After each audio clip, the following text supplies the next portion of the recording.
एक बहुत उच्च कोटि की अनुभूति के स्तर को पहुंचे हुए महात्मा, उन महात्मा ने अपना अनुभव बताया। सौराष्ट्र क्षेत्र में निवास करने वाले पूज्य श्री संपूर्णानंद जी महाराज बहुत अच्छे संत थे। उन्होंने एक बार हमको कहा, बोले हम अपना हृदय की जो विशेष बात है वो आज हम आपको बता रहे हैं। कहो महाराज कृपा करो। महाराज बड़ी उच्च कोटि के महाराज, बहुत उच्च कोटि। 106 वर्ष की आयु तक वे विराजमान रहे, पर न तो कहीं एक झोपड़ी डाली, संग्रह परिग्रह से सर्वथा रहित। उनको गुरु मानने वाले बहुत थे, पर किसी को उन्होंने कान नहीं फूंका, चेला नहीं बनाया। ओ परम फक्कड़, बहुत विरक्त। मानव सेवा संघ के संस्थापक श्री शरणानंद जी महाराज से उनका बहुत प्रेम था, और परम श्रद्धेय स्वामी श्री राम सुखदास जी महाराज से भी उनका प्रेम था।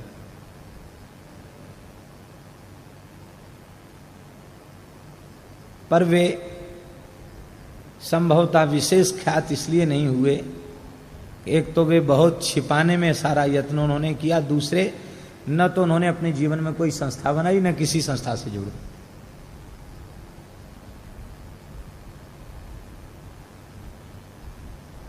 अच्छे महात्मा, बड़े मस्त महात्मा थे। उनकी कई स्मृतियां महाराज जी ऐसी आती हैं। एक बार भागवत जी की स्तुति प्रकरण पर कुछ चर्चा के लिए उन्होंने बुलाया, भागवत जी की केवल स्तुतियों की चर्चा को पहुंचे अपने राम। बड़ा मर्यादित सत्संग होता था, पूर्ण सात्विक और पूर्ण मर्यादित। विरक्त महात्मा थे। कोई सज्जन उनको कुछ राशि दे गए, बोले वृंदावन से इतने महात्मा आए हैं, लोगों का भोजन भी होगा, कुछ ना कुछ खर्च होगा। वो एक तपोवन एक जगह है, उसमें रुके हुए थे, वहीं आयोजन था। तो कुछ राशि दे गए, बोले ये उत्सव के खर्च में लग जाएगी। कहा ठीक है। महात्मा तो फक्कड़ी थे। उस समय अकाल था, गायों पर संकट था। एक भगत जी हैं, वो बहुत गायों का पालन करते हैं। उनके यहाँ से सूचना आई कि महाराज गाय भूखी प्यासी मर रही हैं, कुछ कृपा करो। सुनते ही उनके नेत्र भर आए, बोले अरे राम, गौ माता कष्ट में है, चलो। हमको भी साथ में ले लिया, और जो कोई व्यक्ति दे गया था ना, उनके पास एक रहते थे सज्जन, वो रखते थे थैला में पैसा। उनको तो महात्मा को तो बेचारों क्या जरूरत, रखते थे पैसा। वो करीब संभवतः 2 लाख रुपए था, 2 लाख रुपए था। लिए हमको भी साथ ले लिए। एक झोली थी, बोले ये क्या है? उन्होंने कहा झोली क्या है, इसमें गोपी चंदन है, साधुओं की भाषा में। हाँ महाराज कितना? उनकी पता नहीं महाराज कितना है, खाली करो इसको। तो उसमें 5000 रुपये निकले। अब बोले उसको, बोले उलट के दिखाओ। उलट के दिखाया, हंसते हंसते उन्होंने जेब टटोली, इसमें 1 रुपया भी बचा तो नहीं है। 5000 रुपये थे शायद, वो भी उसमें मिला दिया। और फिर हमसे बोले कि देखो तुम वैष्णव साधु हो, दान पुण्य करना चाहिए, लो गौ माता के चारे के लिए दे दो। वो सब हमारे हाथ से दिलवा दिया। अब वहाँ से दे करके फिर हम लोग चले वहाँ से। तो आगे हमको बिठा रखा था, बीच में सीट पर वो बैठे थे संपूर्णानंद जी महाराज, बहुत वृद्ध संत थे। हमसे बोले स्वामी जी, जो कथा की सेवा के लिए आया था वो तो गौ सेवा में लग गया, अब हम हैं विरक्त साधु, हमको तुम कहो कि हमारा टिकट बना दो, किराया दे दो, किराया भी हमारे पास नहीं। अब बोलो उत्सव कैसे होगा? हंस भी रहे थे और पूछ भी रहे थे। और हमने आपके पास भी रुपया नहीं छोड़ा कि आप भाग जाओ, क्योंकि आप देखोगे तो भाग जाओगे, तो इसलिए हमने आपकी झोली भी खाली करवा दी। बुरा तो नहीं लगा? हमने कहा महाराज आप समर्थ संत हैं, आपसे कोई भाव छिपा हुआ नहीं रह सकता, हम क्या स्पष्ट करें, आप स्वयं अनुभव कर लें।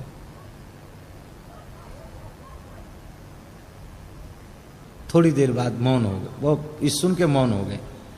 थोड़ी देर बाद एकदम भावुक हो गए और बोले, गुजराती भाषा में एक वाक्य बोले, हूं संपूर्णानंद छू तमे संपूर्णानंद आपू। इसका अर्थ है कि मैं संपूर्ण आनंद हूं, तुम्हें संपूर्ण आनंद ही दे रहा हूं। और महाराज आश्चर्य की बात है, उनके चरणों में बैठकर जो हमें मतलब उस बार वस्तुतः संपूर्ण आनंद ही मिला, हमको संपूर्ण आनंद ही उनके चरणों में बैठ करके उस स्तुति में मिला।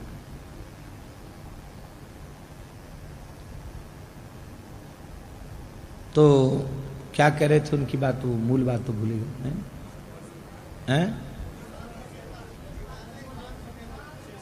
हाँ, विशेष बात उन्होंने जो बताई थी वो उन्होंने बताया।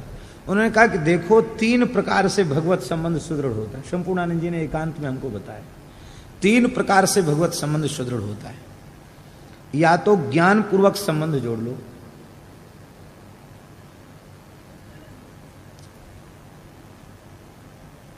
परमात्मा सर्वत्र है इसलिए उसके निकट जाने की आवश्यकता नहीं है, सर्व काल में है इसलिए समय की प्रतीक्षा करने की आवश्यकता नहीं है, और सर्व रूप है इसलिए उसको पाने के लिए कोई साधन की आवश्यकता नहीं है, केवल बस शांत होकर अनुभव करो।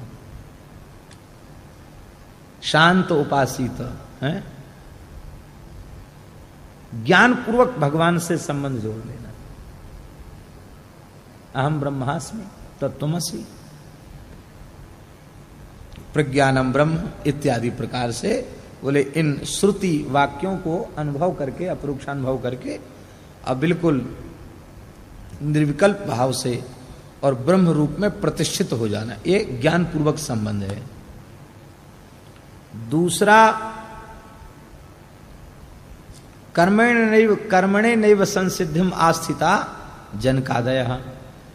तो बोले दूसरा संबंध जोड़ने का है कि जैसे जनक आदि ने निष्काम कर्मयोग के द्वारा वह निष्काम कर्मयोग का अनुष्ठान किया, भगवत प्रीत्यर्थ किया, भगवान को समर्पित कर दिया और कर्तृत्व के अहंकार से रहित होकर के किया, तो बोले ये कर्म पूर्वक संबंध, निष्काम कर्मयोग के माध्यम से भगवान से संबंध जोड़ लेना, ये दूसरा है। और तीसरा, उपासना पूर्वक संबंध जोड़ लो, भक्ति पूर्वक संबंध, ज्ञान कर्म और उपासना, उपासना कोई भक्ति कहते हैं, भक्ति पूर्वक संबंध जोड़ लो। भक्ति पूर्वक संबंध जोड़ना क्या है, बोले तैल धारावत अविच्छिन्न भाव से अखंड रूप से भगवान की अक्षुण्ण स्मृति बनी रहना, इसी का नाम है भक्ति। भक्ति पूर्वक भगवान से संबंध जोड़ लो। पर बोले महाराज ये 3 मार्ग हैं तो सही, ये तीनों मार्ग हैं तो सही, पर बोले कि बड़ा कठिन है। मैं आत्मा हूं, मुझसे भिन्न कुछ नहीं है, मैं सर्वगत सर्वरूप सर्वमय हूं। बोले इन वाक्यों को दोहराया तो खूब जा सकता है, प्रवचन भी खूब किया जा सकता है, दूसरों को समझाया भी जा सकता है, पर यह अनुभव में आवे इसमें तो बड़ी कठिनाई। ज्ञान पूर्वक संबंध जोड़ने में बोले कि आज के कलमल ग्रसित प्राणी के लिए बड़ी कठिनाई। और उनका वह भाव था, उनके जीवन में प्रत्यक्ष दिखाई पड़ा। हरिद्वार जा रहे थे, गाड़ी का एक्सीडेंट हो गया, हमारा पूरा सिर फट गया, मौन थे, आह ऊह कुछ नहीं निकली। स्वामी चिदानंद जी महाराज थे, अब शायद उनका शरीर नहीं है। चिदानंद जी महाराज थे, चिन्मयानंद जी थे, चिदानंद जी, चिन्मयानंद जी। ये जो आपके अभी कुछ समय पहले उनका शरीर शांत हुआ है, पुरी वाले गजपति महाराज भी उनसे जुड़े हुए थे। क्या नाम था उनका? चिदानंद महाराज, चिदानंद जी महाराज, उनसे उनका संपूर्णानंद जी का बड़ा प्रेम था। उनके यहां पहुंचे तो उन्होंने देखा कि पूरा उनका काशाय वस्त्र रक्त में भीजा हुआ है। घबरा गए, देखकर मस्तक में सूजन हो गई। उन्होंने कहा कि चलें आपको हॉस्पिटल भर्ती करावें। तो उन्होंने एक कागज पर लिखा कहां आसन रखना है, कहां विश्राम करना है, जगह बता दो, हॉस्पिटल नहीं जाएंगे। लोगों ने कहा कि ठीक है चलो, थोड़ा तो कक्ष तो उनके लिए निश्चित था। जैसे ही कक्ष में पहुंचे और सो गए, खर्राटे लेने लग गए। तो श्री चिदानंद जी को बड़ा आश्चर्य हुआ कि कैसे विचित्र महात्मा, इतनी चोट लगी है, मस्तक सूज रहा है और ये सो गए। आदमी कराहता है, होश में नहीं रहता, ये सो गए। अब ये सो गए तो अब इनको हॉस्पिटल मत ले चलो, उनको सो लेने दो ठीक से। सवेरे तक सोते रहे, देर तक 6-7 बजे तक सोते रहे। आज जब वो पहुंचे तो नारायण नारायण कह के वो जगे। तो उन्होंने कहा कि स्वामी जी ये कैसे संभव हो गया कि इतनी चोट में आप सो गए। तो उन्होंने कहा कि मैं देहादि से विलक्षण आत्मा हूं, इस सिद्धांत में मैं जीता हूं, प्रवचन नहीं करता हूं, इसलिए मैं सो गया। ऐसे महात्मा थे। तो बोले ज्ञान पूर्वक संबंध जोड़ने वाली बात कही जरूर जाती है, लेकिन बड़ी कठिनाई लगती है। और कर्मयोग की बात लोग कहते हैं पर कर्तृत्वाभिमान से बच नहीं पाते हैं। उनको यश कीर्ति की चाह भी होती है और वह अच्छी भी लगती है, और उससे वो बचना नहीं चाहते। भले ही कुछ कहें कि हमको कुछ नहीं चाहिए, पर भीतर कहीं न कहीं चित्त में इच्छा रहती है। क्योंकि कर्तृत्वाभिमान से यदि वे मुक्त होते तो हानि लाभ जय पराजय में उन्हें समता समानता आ जानी चाहिए। पर उनके व्यवहार में वे कहते हैं हम कर्मयोगी हैं, पर हानि लाभ जय पराजय में उनकी स्थिति एक जैसी नहीं देखी जाती। इसलिए बोले इस युग में हमको लगता है कि निष्काम कर्मयोग वाली बात भी सब जीवों के लिए नहीं है, बड़ी कठिन है। अब बोले भक्ति, तो भक्ति के संबंध में भी बोले कि तैल धारावत अखंड अविच्छिन्न भाव से जो भगवान की स्मृति है उसको शास्त्र में भक्ति कहा है। और बोले यहाँ तैल धारावत तो बात छोड़ दो, हाथ में माला है और मंत्र का जप कर रहे हैं और स्मृति संसार की हो रही है, संसार के नाना नाम रूपों की हो रही है। तो अखंड स्मृति कहां बन पा रही, खंड खंड स्मृति हो रही है। तो बोले अब क्या किया जाए, अब आप बताओ स्वामी जी। ऐसा नहीं है, ज्ञान मार्गी साधक भी हैं, कर्म मार्गी साधक भी हैं, निष्काम कर्मयोग वाले साधक भी हैं, भक्त भी हैं, सब कुछ हैं, पर सामान्य जीवों की इनमें स्थिति नहीं देखी जा रही। अब क्या करें? तो अब कोई उपाय है जो हम परमात्मा से संबंध जोड़ लें? महाराज जी आप ही बताइए। बोले अब एक ही उपाय बचा, केवल जिह्वा से राम नाम का उच्चारण करें, नाम संबंध जुड़ जाए। बोले अब जब तक नाम का स्वाद नहीं आया तब तक स्मृति खंडित होती रहेगी। जब निरंतर नाम रटने में लगा रहेगा, नाम जप में लगा रहेगा, तो धीरे धीरे नाम का स्वाद आ जाएगा। और जब नाम के स्वाद का अनुभव होने लग जाएगा तो बोले अखंड स्मृति बनने लग जाएगी। सुना जाता है कि भक्तों के रोम रोम से भगवान के नाम की ध्वनि प्रकट होने लग जाती, कि जनाबाई जिन कंडों को छू देती उन कंडों में भगवान नाम प्रकट होने लग जाता है। चोखा मेला की अस्थियों से नामदेव जी ने भगवान नाम का श्रवण किया। तो बोले केवल नामात्मक संबंध, केवल जिह्वा से नाम का उच्चारण करो। उच्चारण करते करते करते करते जब नाम का स्वाद मिल जाएगा तो बोले भक्ति योग जो अत्यंत कठिन समझ में आ रहा है वो कठिन नहीं रह जाएगा।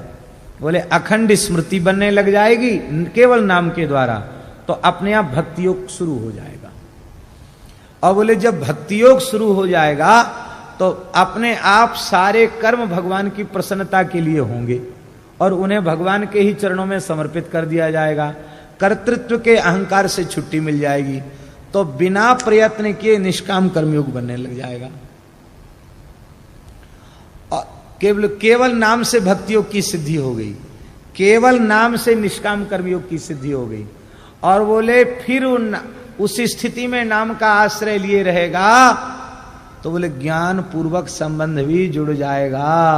फिर ऐसी तन्मयता आ जाएगी। प्रहलाद जी का संबंध ज्ञान पूर्वक संबंध जुड़ा हुआ है। प्रहलाद जी ने सर्वत्र भगवान का अनुभव कर लिया, भगवान से भिन्न कुछ नहीं है। इस परम तत्व तक प्रहलाद जी पहुंच गए। जले विष्णु स्थले विष्णु, विष्णु पर्वत मस्तके, ज्वाला माला कुले विष्णु, सर्वम विष्णु एवं जगत, सब कुछ विस्मृत हो गए। नानुसंधत्त एतानी गोविंद परिरंभिता।